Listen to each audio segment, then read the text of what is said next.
చూసావు కదా టికెట్స్ ఎక్కలేదు. అర్జెంట్ అండి. అయితే 100 అవుద్ది. సరే ఇస్తా తీయండి. ఎక్కండి.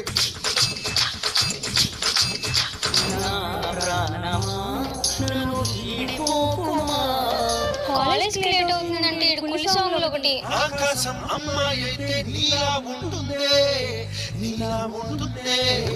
ఈ కాలేజ్ అమ్మాయిలు బాగుంటారు, కొంచెం ఆగుదామా? ఒరే తీరా బాబు, లేట్ అయితే మా కాలేజ్ అలౌ చేయరు. ఈ సిటీలోనే టాప్ కాలేజ్ మా, చాలా స్ట్రిక్ట్. అక్కడ చదువుకున్న వాళ్ళంతా మంచి మంచి పొజిషన్స్ లో ఉన్నారు. వన్ డే కాలేజ్ మిస్ అయినా చాలా బాధపడాలి. తీయు దిగి వచ్చింది. చూసావా 15 మినిట్స్ లేట్ అయింది. ఇప్పుడు నన్ను అలౌ చేయరు. మీరు వెళ్ళండి ఫస్ట్. లేట్ అయింది, ఇంటికి వెళ్ళిపో. రేయ్ మాయా, మనోలే వదిలే. సరే మాయా, మీరు వెళ్ళండి. అతను మీకెలా తెలుసు? వాడు నేను ఈ కాలేజ్ లో చదువుకున్నా కదా.